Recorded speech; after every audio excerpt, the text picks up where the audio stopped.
आणि पवारसाहेबांची भूमिका आजही आमच्या मनात आहे. आणि दादा कामाची व्यक्ती आहेत. कुठलाही फंड असू निधी असू ते आज आणू शकतात. खरोखर गणेशाबा ढोरेसाठी टार्गेट केलं जात होतं हे आम्हाला दिसत होतं. म्हणून माझ्यासारखा कार्यकर्ता त्या ठिकाणी माझं स्वतःचं शेड बाजूला ठेवून गणेशाबा ढोरेंसाठी या 9 नंबर प्रभागात काम करत होता. जसं जसं MGPचं काम पुढे येईल सर्कल तसं या भागातले पाणी प्रश्न सुटल.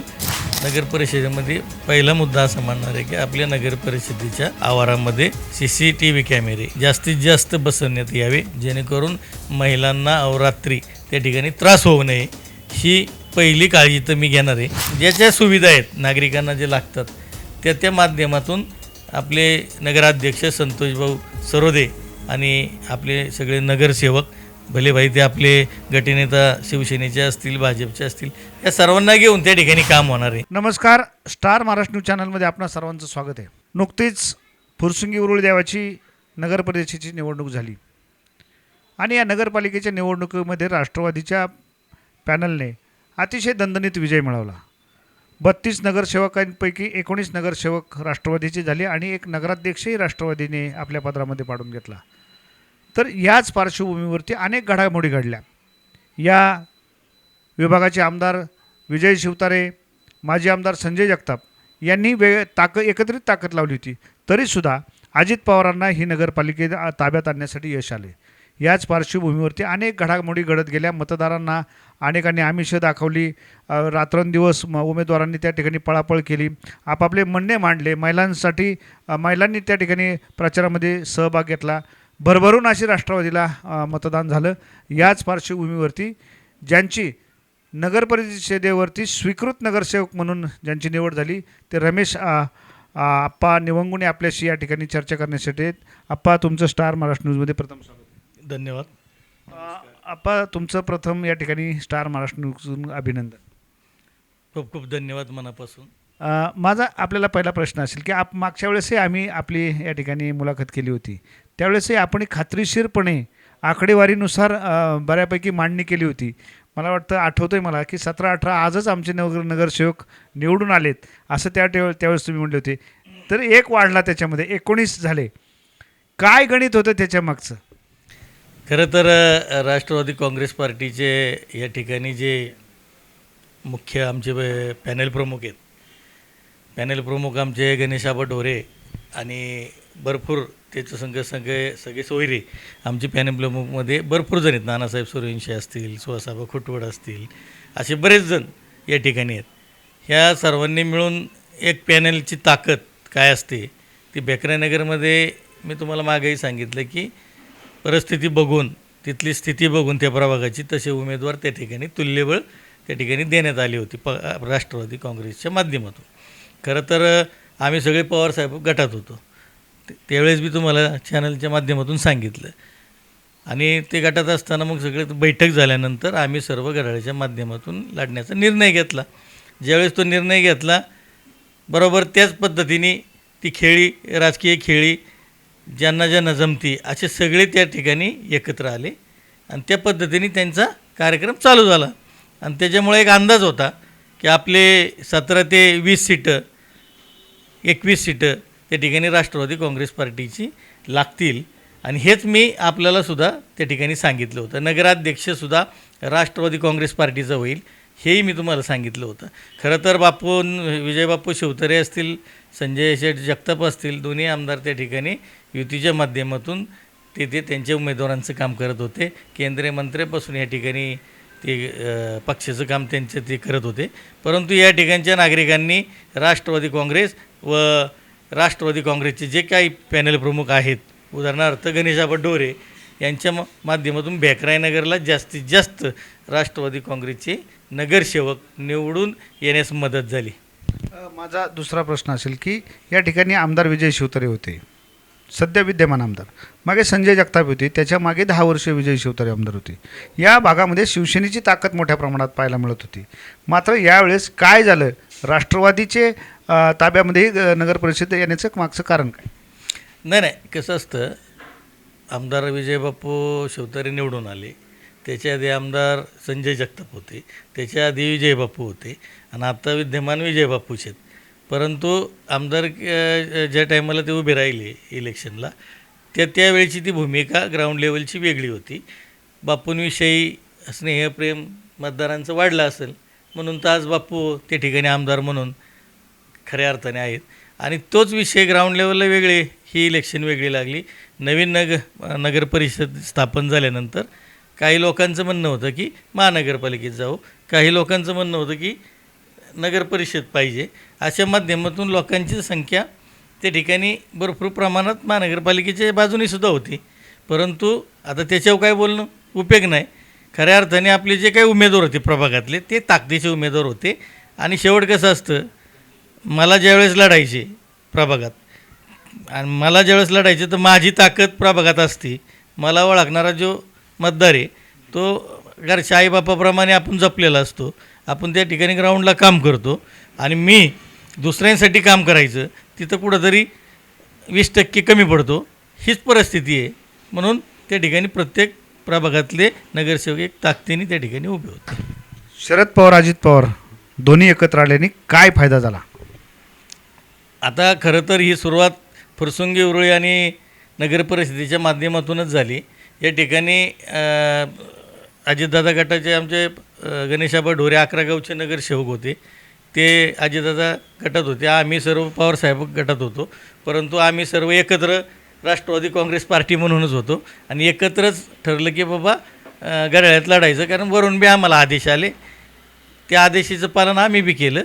आणि आमच्यात ग्राउंड लेवलला सर्व नेत्यांचं ठरलं, स्थानिक नेत्यांचं, की बाबा एकत्र कुठंतरी एका चिन्हावर लढायचं. मग एकत्र म्हणून आम्ही घड्याळावरती लढलो. आणि पवारसाहेबांची भूमिका आजही आमच्या मनात आहे. आणि दादा कामाचे व्यक्ती आहेत. आज कुठलाही फंड असू निधी असू ते आज आणू शकतात. या भागातला प्रमुख प्रश्न टँकर असेल.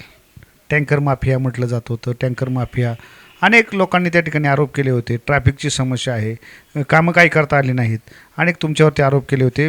इव्हन या ठिकाणी केंद्रीय मंत्र्यांनासुद्धा या ठिकाणी येऊन प्रचार करावा लागला होता. काय कारणं होती केंद्रीय मंत्री इथे येण्याची? नाही, कसं आहे, आमच्या जे काही प्रभाग पडले होते बेखरानगरमध्ये त्याच्यामध्ये 9 नंबरचा प्रभाग जो होता त्याच्यामध्ये एक सोसायटीचा भाग मतदारांचा फार मोठा होता. मतदान त्या ठिकाणी मोठं होतं. तिथं भाजपला म्हणणारे मतदार जास्त प्रमाणात असल्यामुळं तिथं उमेदवार गणेशाबा ढोरे होते आणि गणेशाबा ढोरेनं त्या ठिकाणी खऱ्या अर्थाने टार्गेट केलं होतं.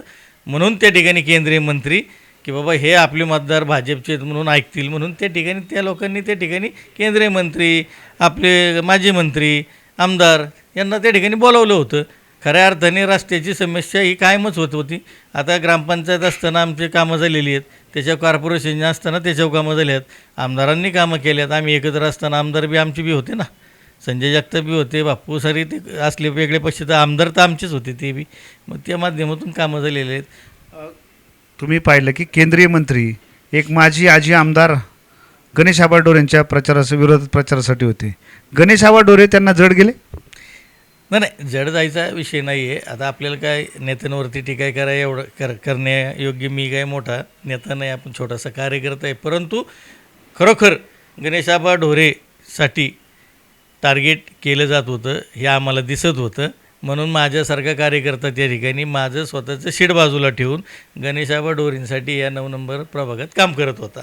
आणि असंच 9 असेल, 8 असेल, 10 असेल, 11 असेल, 12 नंबर असेल, 1 नंबर असेल, जे प्रभाग होते त्या प्रभागात आमचे नगरसेवक कसे निवडून येतील यासाठी मी एक पॅनलचाच भाग होतो, पॅनल प्रमुख म्हणूनच होतो. आणि त्या ठिकाणी त्या ठिकाणी मी जे काही करायचे त्या ठिकाणी करून आमचे उमेदवार निवडून आले.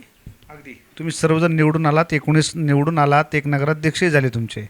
मात्र पुढं होतं की उपनगराध्यक्ष आणि स्वीकृत नगरसेवक यायचे. ही वाटणी कशी नेमकी झाली? ह्याच्यामध्ये काय आहे, राष्ट्रवादी काँग्रेस पार्टीचे 19 नगरसेवक निवडून आले, शिवसेनेचे नगरसेवक 8 आले, भाजपचे नगरसेवक 5 आले. याच्यामध्ये गोळाबेरीज केली तर राष्ट्रवादी काँग्रेसच्या पार्टीला 2 स्वीकृत नगरसेवक या ठिकाणी आले आणि शिवसेनेला 1 स्वीकृत नगरसेवक आला. मग आता त्याच्यामध्ये आमच्याकडे यादी मोठी होती, परंतु आता त्याच्यात जे काय दिसतं आहे स्थानिक ठिकाणी, आम्ही जे एवढेच आज 25, 26, 27 वर्ष काम करतो ग्राउंड लेवलला. कधी आम्ही कुठली मागणी केली नाही की बाबा आम्हाला हे पद पाहिजे किंवा आम्हाला ते पदावर गेलं पाहिजे, आम्हाला नावासाठी ते पद पाहिजे. परंतु आज जे प्रत्येक उमेदवाराला प्रत्येक नगरसेवक निवडून आला त्याला दिसलेलं आहे, त्यांना माहिती आहे की आम्ही त्या ठिकाणी काय काम केलेलं आहे. त्याच्यानंतर एवढी यादी असताना आमचं ज्यावेळेस नाव येतं त्यावेळेस आम्ही काहीतरी दिलेलं आहे. त्याच्यानंतर त्यांनी आम्हाला काय द्यायचे ते त्यांनी ठरवलेलं आहे. आणि शेवट 13 नगरसेवकांनी त्या ठिकाणी मला साथ दिली, त्यांनी सह्या केल्या माझ्या पत्रावर. तिथंच माझा विजय निश्चित झाला, म्हणजे स्वीकृतचा. अतिशय तुमचा विजय निश्चित झाला, तुमचं अभिनंदन आहे. मात्र नुसतं नगरसेवक होऊन चालणार नाही, मूलभूत प्रश्नांना तुम्हाला त्या ठिकाणी वाचा फोडावं लागेल, प्रत्यक्षात काम करावं लागेल. कारण तुम्ही दादाचा वादा हा प्रत्येक घराघरा पोचवला होता. महत्त्वाचे प्रश्न म्हणजे महिलांची सुरक्षितता असेल, ट्रॅफिक असेल आणि टँकर कसे सोडवणार तुम्ही? नाही, मुळात काय आहे, इथं काय टँकर माफिया बिफिया हा विषय नाही आहे. इथले स्थानिक नेते आहेत, त्या सगळ्यांकडं, सगळ्या पक्षातल्या नेत्यांकडे टँकर आहेत, सगळ्या पक्षातल्या नेत्यांकडं पाईपलाईन आहेत. आणि मुळात इथं स्थानिक जे पाणी आहे सगळ्या सोसायटीमध्ये पाणी जातं, काही ठिकाणी गेलेलं नाही आहे. MGPचे ज्यावेळेस अजून लाईन पडतील, आता माझ्याच भागामध्ये लाईन पडलेलं नाहीत, परंतु आता जुन्या लाईनीला पाणी येतं. मी सुद्धा तेच पाणी पितो ना. आता ग्राउंड लेवलला ज्यावेळेस काम करतो त्यावेळेस तेच पाणी मी पित असतो. मग आता जसं जसं MGPचं काम पुढं येईल सर्कल, तसं तसं या भागातले पाणी प्रश्न सुटेल. त्याच्यानंतर कचऱ्याच्या समस्येचा विषय आहे, तो आता नगर परिषद स्थापन झाली, सगळं निवड झालेली आहे, तेही मार्ग लागेल. आताच परवा 23 तारखेला मीटिंग आहे, सभापतींची निवड आहे, परत उपनगराध्यक्षांची झालेली आहे, ती सुद्धा गटाच्या माध्यमातूनच झालेली आहे. काय तिथं जास्त विरोध न होता आपलं एकमुखी झालेली आहे. त्या ठिकाणी आमची 2 जणांची स्वीकृत नगरसेवक म्हणून निवड झालेली आहे. याच्या पलीकडे अजून तुम्हाला जे काही तुम्ही सांगताल त्या पद्धतीने आम्ही उत्तर देऊ. महिलांची सुरक्षितता, कारण या मुद्द्यावरती मोठ्या प्रमाणात महिलाही मतदार होते, त्यांनी अपेक्षा व्यक्त केली होती की अनेक महिला सुरक्षित नाहीत, त्यांच्यासाठी काहीतरी करावं.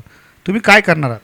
आता माझं वैयक्तिक, मी स्वीकृत नगरसेवक म्हणून माझी निवड झालं, त्याबद्दल मी स्वतः नगर परिषदेमध्ये पहिला मुद्दा असा मानणार आहे की आपल्या नगर परिषदेच्या आवारामध्ये CCTV कॅमेरे जास्तीत जास्त बसवण्यात यावे, जेणेकरून महिलांना अवरात्री त्या ठिकाणी त्रास होऊ नये. ही पहिली काळजी तर मी घेणार आहे. दुसरी काळजी, आमच्याकडं रात्रीचे जसं पोलीस निवडले जातात, पोलीस मित्र परिवार, तसं एक पोलीस स्टेशनला एक विनंती करणार आहे की बाबा आपण त्या ठिकाणी पोलीस मित्र परिवाराची स्थापना करावी आणि त्या माध्यमातून कार्यकर्ते आपण उरुळे आणि फुरसुंगीच्या माध्यमातून रोडला रात्रीचे जे काही प्रॉब्लेम होतात, महिलांना त्रास होऊ नये, ह्याची काळजी मी घेईन. स्ट्रीट लाईट जागोजागी कशी लागली जाईल, जेणेकरून अंधाराचा फायदा घेऊन लेडीजला कुठं त्रास होऊ नये, ह्याची काळजीसुद्धा आम्ही घेऊ आणि जास्तीत जास्त पोलीस स्टेशनशी संपर्क ठेवू. जे आश्वासनं दिलेत, शेवटचा प्रश्न, जे आश्वासनं दिलेत 5 वर्षात पूर्ण होतील असं वाटतं? आश्वासनं दिल्यापैकी तर माझं असं वैयक्तिक मत आहे की बाबा कामं ही ऑलरेडी झालेली आहेत, फक्त पाण्याचा प्रश्न गंभीर आहे, जो MGPच्या शिवाय होणार नाही आहे.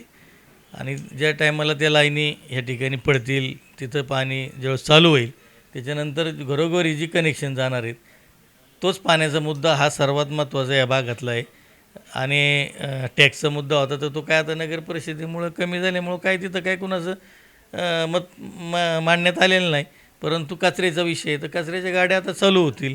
त्याच्यानंतर ज्या ज्या सुविधा आहेत नागरिकांना जे लागतात त्या माध्यमातून आपले नगराध्यक्ष संतोषभाऊ सरोदे आणि आपले सगळे नगरसेवक, भले भाई ते आपले गटनेता शिवसेनेचे असतील, भाजपचे असतील, या सर्वांना घेऊन त्या ठिकाणी काम होणार आहे.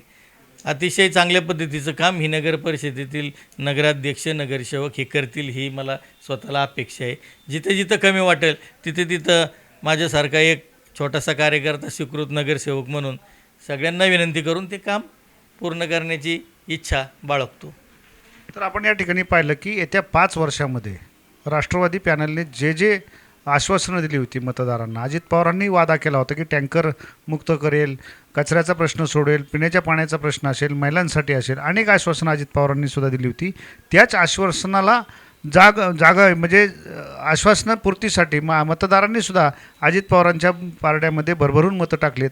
आणि रमेश आप्पांनी सुद्धा या ठिकाणी सांगितलं की 5 वर्षामध्ये आम्ही सर्व आश्वासनं पूर्ण करण्याच्या दिशेने वाटचाल करणार आहोत. इतर नगरसेवकांनाही, इतर पक्षाच्या नगरसेवकांनाही बरोबर घेऊन त्या ठिकाणी सर्व कामं करणार असल्याचं या ठिकाणी आप्पांनी सांगितलं. आपा, तुम्ही स्टार महाराष्ट्र न्यूजची बातचीत केल्याबद्दल आपले खूप खूप अभिनंदन, आभार, धन्यवाद. धन्यवाद मनापासून. नवनवीन घडामोडी पाहण्यासाठी स्टार महाराष्ट्र न्यूजला सबस्क्राईब करा आणि ताज्या बातम्यांचे अपडेट मिळवण्यासाठी बेल आयकॉनला प्रेस करा आणि परिपूर्ण बातमीबरोबर रहा, इतरांपेक्षा एक पाऊल पुढे.